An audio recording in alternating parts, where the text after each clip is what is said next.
À 14h17, le 23 juin 1940, le soldat français Pierre Dubois, 24 ans, originaire d'un petit village de Normandie, était assis sur le sol froid du baraquement de prisonniers de guerre, un crayon à la main, ses doigts tremblant légèrement. Devant lui, une simple feuille de papier. Le colonel Wilhelm Schneider, le commandant allemand du camp, venait d'annoncer que les prisonniers seraient autorisés à écrire une lettre par mois à leur famille. Pierre avait du mal à y croire. Il était sans nouvelles de sa femme, Marie, et de sa fille de 2 ans, Élise, depuis 6 semaines. Il imaginait qu'elle le croyait mort, alors qu'il écrivait la première phrase « Ma Marie bien-aimée, je suis vivant ». Il fondit en larmes. Il n'était pas le seul. Dans le baraquement, 347 soldats français pleuraient silencieusement. C'est l'histoire d'un instant d'humanité qui redonna espoir à des milliers de familles. Votre grand-père, votre arrière-grand-père, a peut-être été l'un de ces hommes. Ce qu'ils ont vécu a changé à jamais leur perception de la guerre. Lorsque la France capitula en juin 1940, plus de 1,8 million de soldats français furent faits prisonniers de guerre par les Allemands. Les hommes étaient terrifiés. Ils avaient entendu parler de la propagande. Ils s'attendaient à la torture, à la faim, à la mort. Pierre Dubois se souvenait, lors d'une interview en 1987. 47 ans après sa capture, du premier jour, nous étions alignés. Les officiers allemands passaient devant nous. Je m'attendais à des coups. Je m'attendais à l'humiliation. Au lieu de cela, un officier m'a demandé dans un français approximatif « Êtes-vous blessé? Avez-vous besoin d'eau ?» Je n'ai pas répondu. Je ne pouvais pas. Je ne comprenais pas. C'étaient des ennemis. Pourquoi témoignait-il de la considération?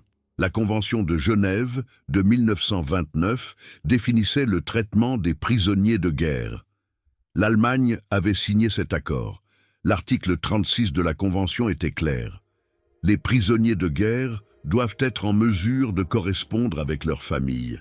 Mais Pierre et ses camarades n'en connaissaient pas les détails. Ils savaient seulement que leur pays était en guerre. Et qu'en temps de guerre, ils pensaient aucune humanité ne pouvait survivre.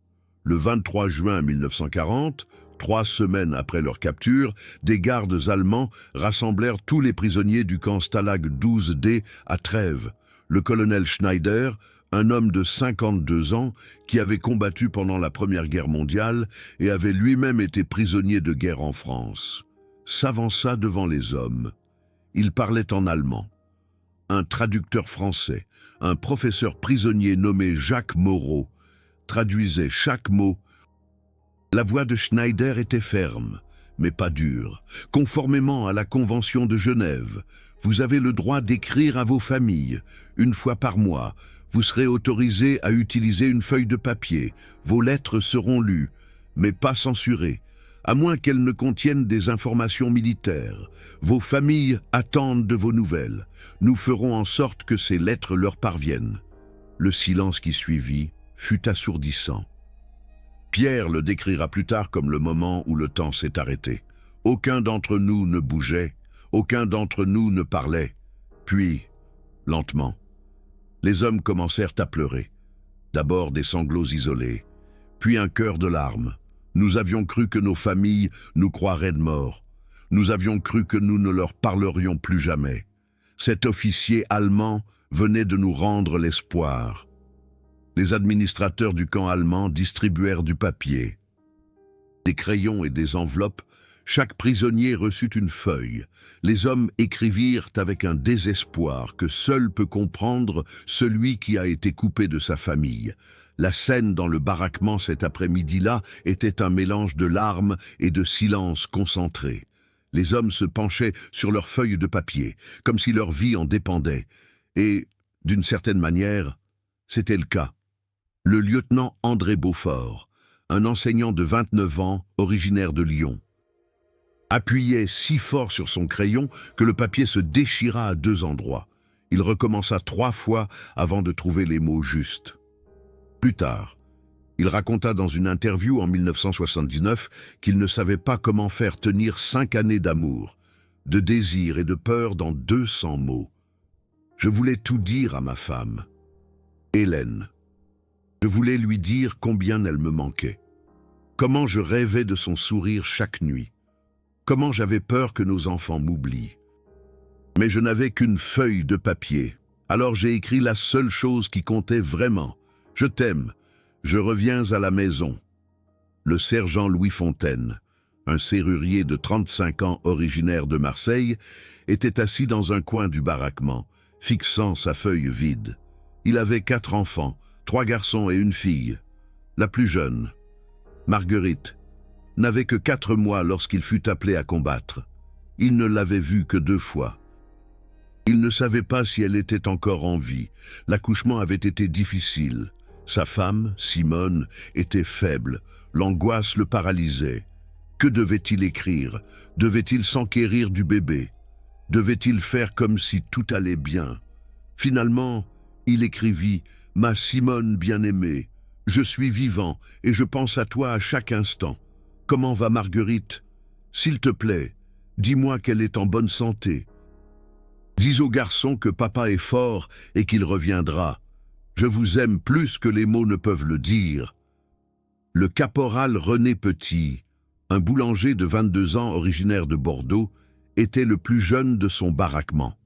Il était marié depuis seulement 3 mois avant d'être enrôlé. Sa femme, Juliette, avait 19 ans. Ils se connaissaient depuis l'enfance. Ils avaient toute la vie devant eux. Maintenant, il était prisonnier dans un pays étranger. Et elle était seule à Bordeaux, entourée par les troupes d'occupation allemandes. René écrivit d'une main tremblante. « Ma Juliette adorée, j'espère que ces mots te parviendront. Je suis indemne et en sécurité. Je pense jour et nuit à notre mariage, à la danse, à ta robe, à ton rire. Je compte les jours jusqu'à ce que je te serre à nouveau dans mes bras. Sois forte, mon amour, je reviens vers toi. Nous aurons la vie que nous avions prévue. Ton René. » Ces hommes n'étaient pas des statistiques, c'étaient des maris, des pères, des fils, des frères. Chaque lettre était une tentative désespérée de maintenir un lien que la guerre menaçait de rompre. Pierre écrivit « Ma Marie bien-aimée, je suis vivant, je suis indemne, je pense à toi et à Élise chaque jour. Embrasse notre fille pour moi, dis-lui que papa rentre à la maison, je ne sais pas quand, mais je reviendrai. Les Allemands nous traitent avec respect. J'ai assez à manger, je suis en sécurité, attends-moi, ton Pierre. » Jacques Moreau, le traducteur, écrivit à sa mère à Paris. Son père était mort pendant la Première Guerre mondiale. Sa mère vivait seule. Jacques savait que la nouvelle de sa capture la briserait, à moins qu'elle ne sache qu'il était vivant. Il écrivit « Maman, je suis prisonnier en Allemagne, mais je vais bien. Les officiers ici nous traitent avec dignité. J'enseigne même l'allemand à mes camarades. Je te manque chaque jour, prie pour moi, mais n'aie pas peur, je reviendrai. Ton fils, Gabin, les lettres étaient collectées, lues par des officiers allemands, comme promis, puis envoyées en France par la Croix-Rouge internationale. Le processus prenait entre 4 et 6 semaines, mais les lettres arrivaient. Le transport de ces lettres était en soi une opération remarquable. La Croix-Rouge internationale à Genève coordonnait avec les autorités allemandes et françaises. Les lettres étaient collectées dans des sacs, transportées à Genève, triées, puis envoyées à travers la frontière suisse vers la France de Vichy. De là, la poste française les distribuait aux familles. Malgré la guerre, le système fonctionnait avec une efficacité étonnante. Entre 1940 et 1945, plus de 18 millions de lettres furent échangées entre les prisonniers de guerre français et leurs familles. Madame Hélène Dubois, une employée de la Croix-Rouge à Genève, qui triait les lettres de 1940 à 1945, se souvint en 1988. Nous savions que chaque lettre que nous traitions maintenait une famille unie. Si une lettre était perdue, Une femme pouvait penser que son mari était mort. Un enfant pouvait penser que son père l'avait oublié. Nous travaillions par équipe de 12 heures, 7 jours sur 7, parce que ces lettres sauvaient des vies. Pas physiquement, mais psychologiquement. Elles sauvaient des mariages, elles donnaient de l'espoir. Les Allemands tenaient des registres méticuleux. Chaque lettre était enregistrée dans un registre. Nom du prisonnier, date, destinataire, date d'expédition. Ces registres qui furent saisis par les troupes alliées après la guerre. Un témoigne de la discipline du système. Au Stalag 12D, entre juin 1940 et mai 1945, un total de 1247 833 lettres furent envoyées par les prisonniers et 1193 472 lettres furent reçues des familles. L'écart de 54 161 lettres reflète le fait que certaines familles furent perdues, déménagèrent ou moururent dans les tourments de la guerre.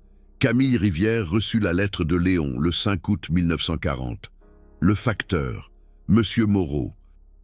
Un vieil homme rappelé de sa retraite parce que tous les jeunes hommes étaient à la guerre, frappa à sa porte à 9h23 du matin. Camille ouvrit, s'attendant à une facture, ou peut-être à une carte de rationnement. Au lieu de cela, Monsieur Moreau tenait une enveloppe avec le cachet de la Croix-Rouge internationale. Il sourit. Elle saisit l'enveloppe avec des mains tremblantes. Ses jambes la lâchèrent. Elle s'affaissa sur une chaise dans le couloir, sans fermer la porte. Monsieur Moreau attendit. Il avait déjà vu trop de veuves recevoir de mauvaises nouvelles. Il voulait s'assurer que ce n'était pas le cas. Camille déchira l'enveloppe. Elle reconnut immédiatement l'écriture de Léon, les 3 premiers mots. « Ma Camille adorée » se brouillèrent, alors que des larmes lui montaient aux yeux. Elle lut, sanglotant si fort qu'elle pouvait à peine respirer. Monsieur Moreau s'approcha. « De bonnes nouvelles. Madame ?» Elle acquiesça. Incapable de parler, il sourit, toucha son chapeau et partit. Alors qu'il descendait la rue, il entendit les cris de Camille, des cris de joie. Camille lut la lettre une fois, puis encore une fois, puis 10 fois. Sa voisine, Madame Lambert, une veuve dont le fils avait été tué à Dunkerque, entendit les cris et se précipita, pensant qu'il y avait de mauvaises nouvelles. Lorsque Camille lui montra la lettre, les 2 femmes pleurèrent, de bonnes larmes. De l'espoir. Madame Lambert embrassa Camille et lui murmura « Il vit. Votre mari vit. Dieu merci. » Elles pleurèrent ensemble pendant 10 minutes. Puis Madame Lambert fit du thé, et elle relurent la lettre, ensemble.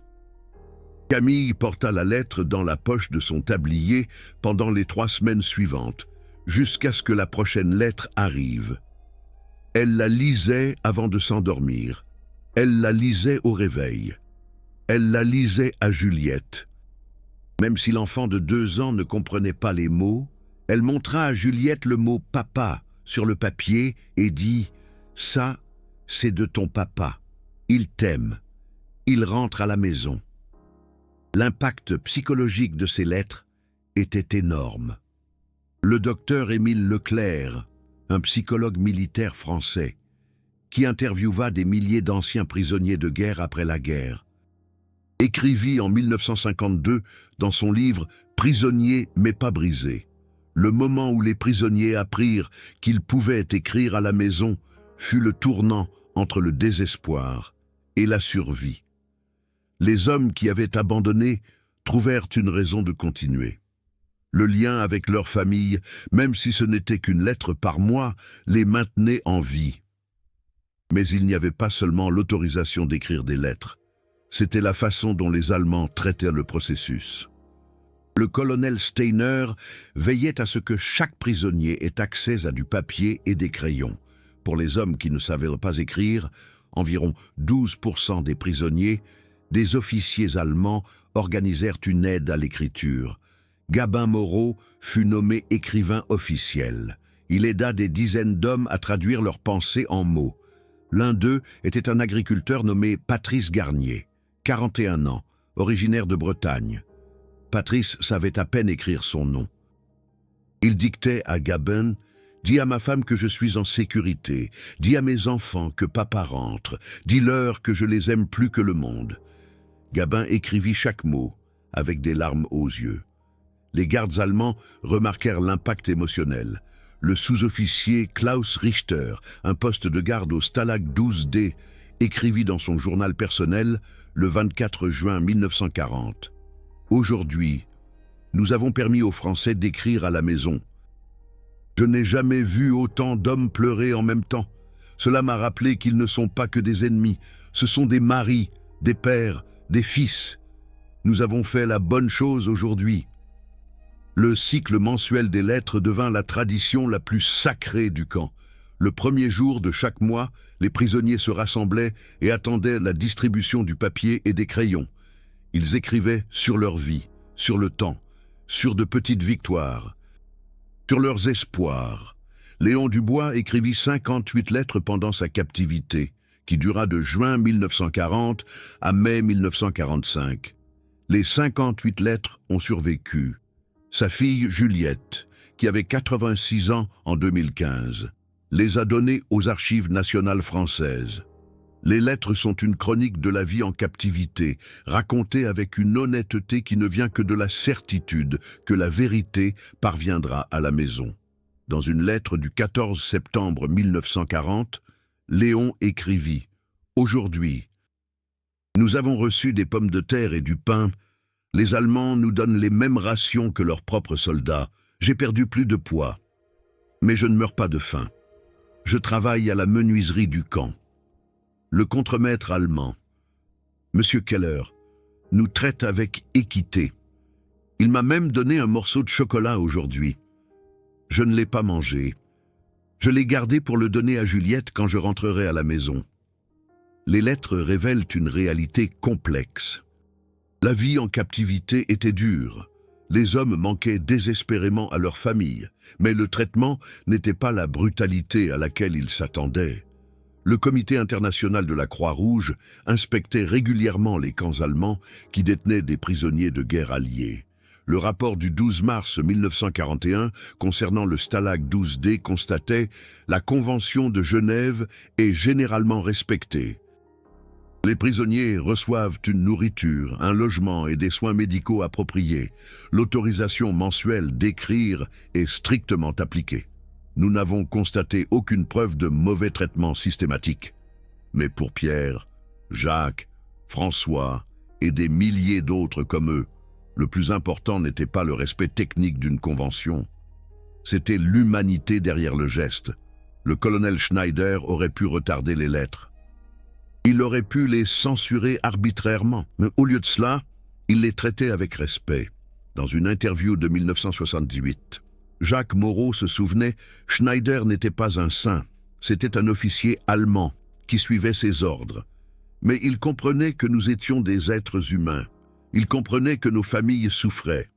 Il a fait ce qu'il pouvait pour maintenir ce lien.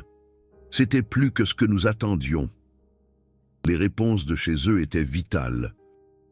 Marie Dubois écrivait à Pierre tous les mois. Ces lettres, également conservées aux Archives nationales françaises, sont pleines d'amour, de désir et de détails du quotidien qui aidaient Pierre à tenir le coup. Le 3 octobre 1940, elle écrivait « Mon bien-aimé Pierre, ta lettre est arrivée. Je l'ai lue 100 fois. Élise te demande tous les jours.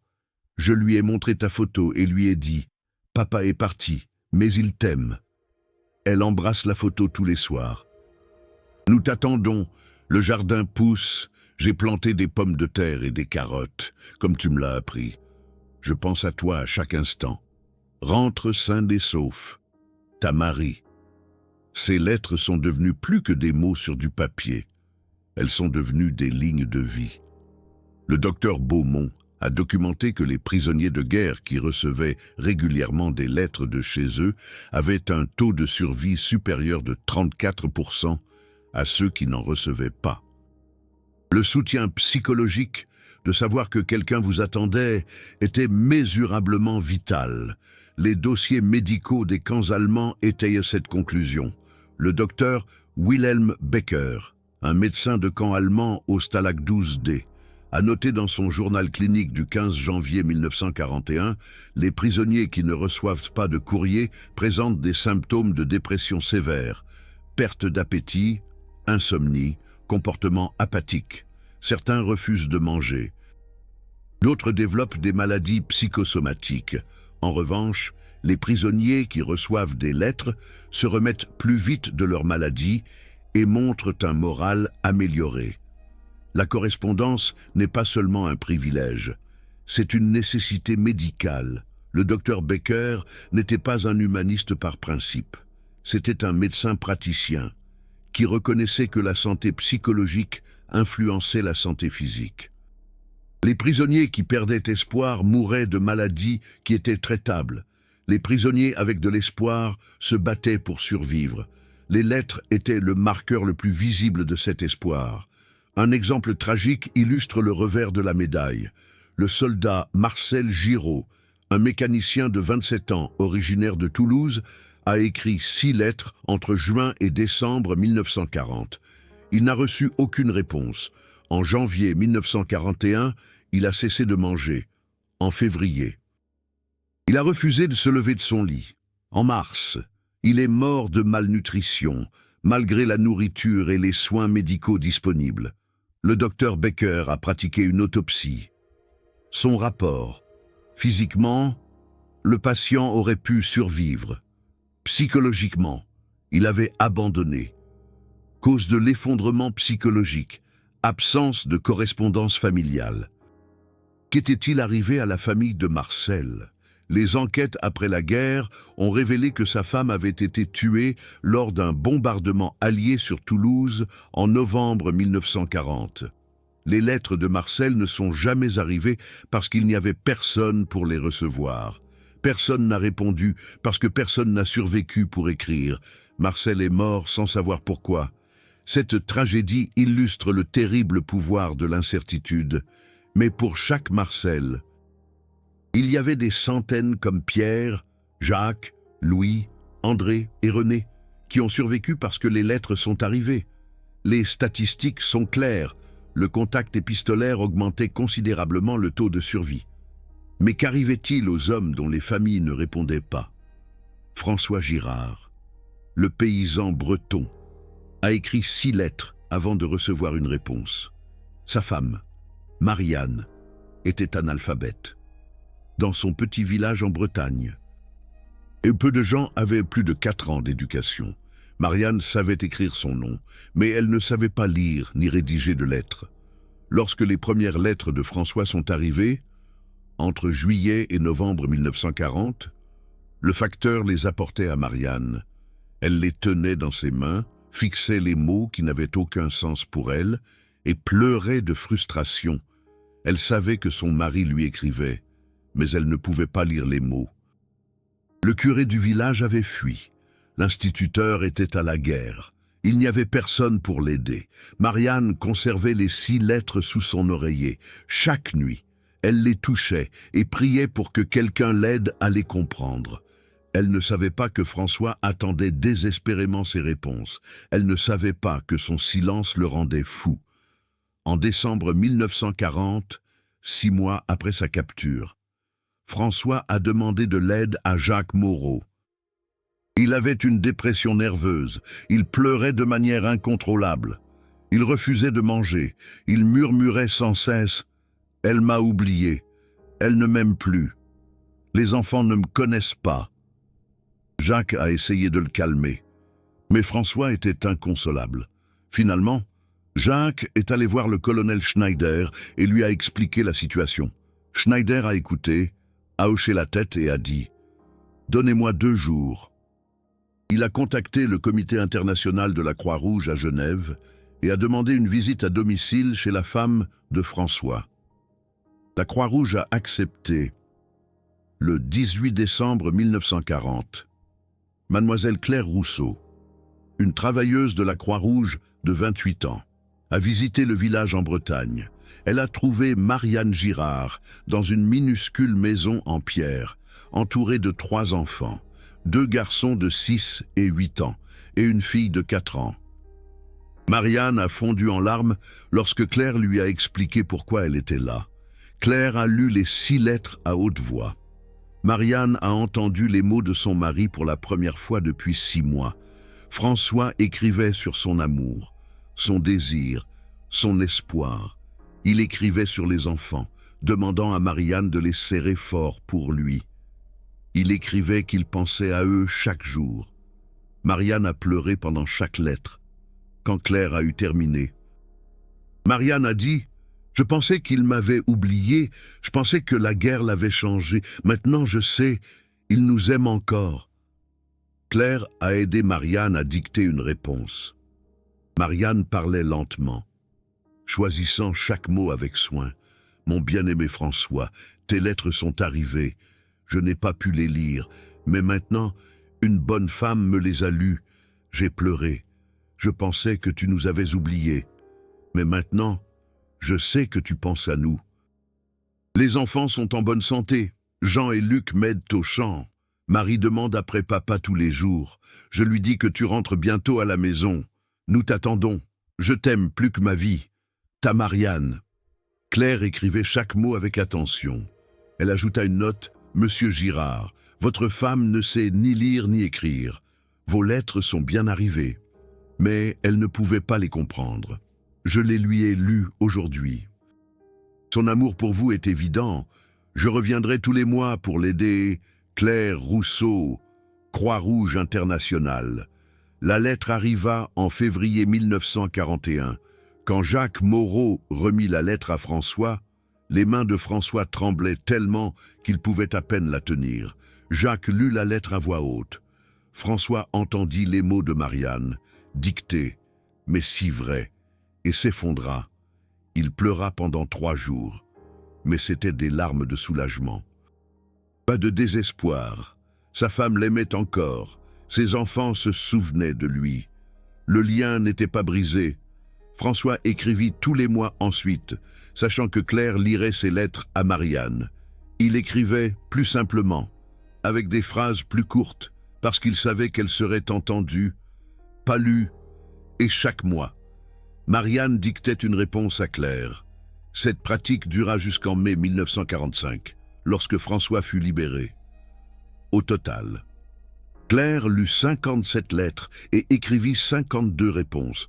Après la guerre, François invita Claire à rendre visite à sa famille. Elle vint en 1948. François la serra dans ses bras et dit « Vous avez sauvé mon mariage. Vous avez sauvé ma vie. » Ces histoires montrent la puissance des petits gestes. Le personnel allemand du camp aurait pu traiter la correspondance comme une obligation bureaucratique.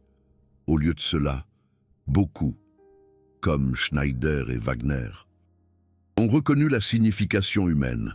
Un autre garde, le Feldwebel Erich Lehmann, fut témoin, lors d'un procès d'après-guerre, par 14 anciens prisonniers français, comme quelqu'un qui allait au-delà du devoir. Lehmann, un ancien enseignant de Bavière, organisa une bibliothèque informelle pour les prisonniers, mais il aida aussi à faire passer des lettres supplémentaires, lorsque les prisonniers avaient des urgences familiales. Jacques Moreau décrivit un incident d'avril 1942. Mon camarade, André Rousseau, apprit par une lettre que sa mère était gravement malade. Il demanda à Lehmann la permission d'écrire une lettre supplémentaire. Lehmann dit, officiellement, « Je ne peux pas autoriser cela, mais donne-moi la lettre, je vais voir ce que je peux faire. » La lettre arriva. La mère d'André mourut 2 semaines plus tard, mais elle savait que son fils était vivant et pensait à elle. Ces instants d'humanité n'étaient pas universels. D'autres camps, d'autres commandants, d'autres circonstances ont conduit à des expériences différentes. Mais pour les 1,8 million de prisonniers de guerre français en Allemagne pendant la Seconde Guerre mondiale, la permission d'écrire des lettres était une lueur d'espoir constante. La Wehrmacht allemande suivait généralement la Convention de Genève pour les prisonniers de guerre occidentaux, une politique qui ne s'appliquait pas aux prisonniers soviétiques, qui souffraient dans des conditions terribles. Pierre Dubois fut libéré en mai 1945, lorsque les troupes américaines atteignirent le camp. Il rentra chez lui et retrouva Marie et Élise, qui l'attendaient. Sa première action fut de lire les 58 lettres que Marie avait conservées pour lui. Puis, il pleura. Dans une interview de 1987, il dit « Je haïssais la guerre.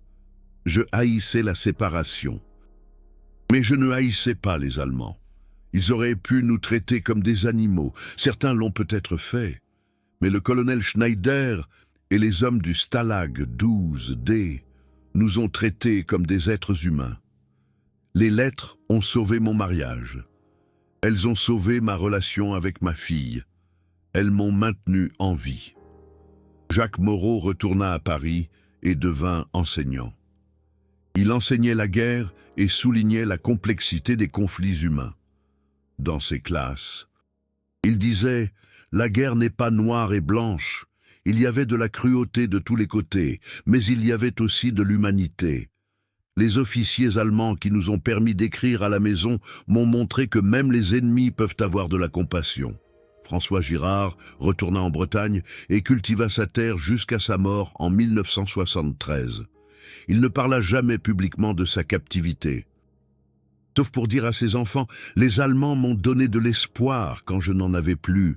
Je n'oublie pas cela. » Les lettres elles-mêmes sont des documents historiques d'une valeur immense. Elles montrent la vie quotidienne des prisonniers de guerre, l'impact psychologique de la séparation des familles et les petits actes d'humanité qui ont rendu la survie possible. Les archives nationales françaises conservent plus de 120 000 lettres de prisonniers de guerre français en Allemagne. Elles témoignent d'une histoire complexe. L'après-guerre apporta la réconciliation. Pierre Dubois visita l'Allemagne en 1972 et rencontra le colonel Schneider, qui avait maintenant 84 ans et vivait dans une maison de retraite à Trèves. Pierre amena sa fille Élise et sa petite-fille Sophie. Schneider ne se souvenait pas de Pierre personnellement. Il y avait trop de prisonniers, mais il se souvenait du jour où la permission d'écrire des lettres fut annoncée. Il dit « Je n'ai fait que ce que la Convention exigeait. » Pierre répondit « Non, vous nous avez donné plus. Vous nous avez donné de l'espoir. » Aujourd'hui, en 2025, il ne reste que quelques survivants de cette époque, mais les lettres survivent. Elles sont conservées dans les archives, dans les greniers, dans les bibliothèques familiales. Ce ne sont pas seulement des documents de la guerre, ce sont des documents de l'humanité. Ce ne sont pas simplement des statistiques poussiéreuses provenant d'archives oubliées. Ce sont de vraies lettres, de vraies larmes, de vraies familles qui ont été réunies. Mon propre grand-père était prisonnier de guerre. Il a écrit des lettres à la maison que ma grand-mère a gardées pour le reste de sa vie. Ces histoires sont importantes. Elles montrent que même dans la guerre la plus sombre, des moments d'humanité peuvent survivre. Si cette histoire a une signification pour vous, si la préservation de cette vérité complexe est importante, alors les Super Thanks de YouTube soutiennent directement l'accès à davantage de collections de lettres, davantage de recherches d'archives, davantage d'interviews de témoins, avant qu'elles ne soient perdues à jamais. Chaque Super Thanks m'aide à passer des semaines dans les archives pour trouver ces histoires. Au lieu de produire des appâts à clics, il s'agit d'honorer tous les aspects de l'expérience humaine. Les amitiés qui sont nées de ces expériences étaient inattendues. Certains prisonniers français ont correspondu avec des gardes allemands pendant des années après la guerre.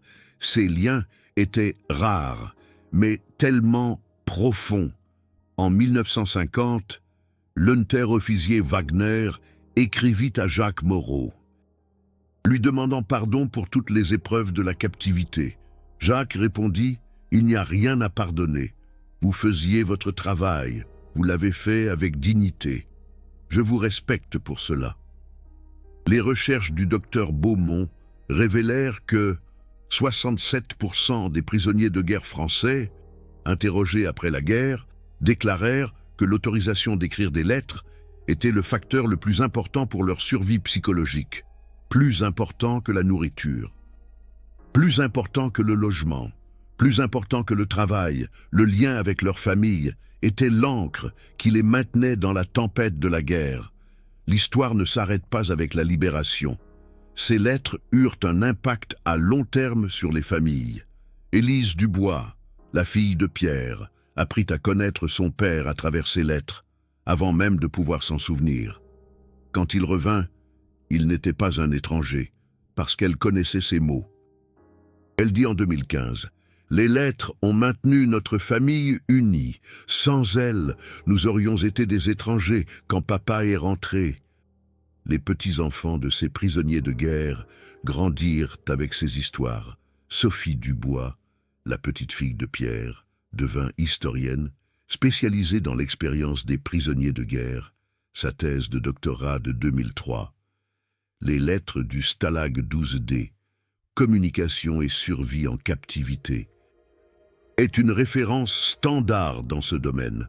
Elle écrivit « Mon grand-père m'a appris que l'histoire, ce n'est pas seulement de grandes batailles et de célèbres généraux. Il s'agit de gens ordinaires qui survivent à des situations extraordinaires. Les lettres sont leurs témoignages. Les leçons de cette histoire sont intemporelles. L'humanité peut transcender les frontières. Les petits gestes peuvent avoir un impact énorme. Le respect est possible. Même dans le conflit, ce ne sont pas seulement des leçons sur la Seconde Guerre mondiale, ce sont des leçons sur ce que signifie être humain. Les lettres sont aussi un rappel que la guerre est complexe. Des gens bien se battent de tous les côtés. La cruauté existe partout, l'humanité aussi. Refuser de reconnaître cette complexité simplifie l'histoire jusqu'à la rendre insignifiante. Pierre Dubois est décédé en 1993, à l'âge de 77 ans, lors de ses funérailles. Sa famille demanda à ce que des extraits de ces lettres soient lus. Le prêtre lut la première lettre, du 23 juin 1940. « Ma Marie bien-aimée, je suis vivant. » L'assistance fondit en larmes, tout comme Pierre avait pleuré lorsqu'il écrivit ces mots pour la première fois. Les larmes unirent des générations. Les mots survécurent. Qu'est-ce qui vous a le plus touché dans cette histoire? Mes spectateurs ont partagé d'incroyables histoires de famille. Des grands-pères qui étaient dans des camps, des amitiés inattendues avec d'anciens ennemis, des lettres trouvées dans des greniers et conservées pendant 80 ans. Partagez l'histoire de votre famille, liée aux prisonniers de guerre. En bas, chaque commentaire est un morceau d'histoire que nous sauvons ensemble. Assurons-nous que ces histoires complexes et humaines nous survivent à tous.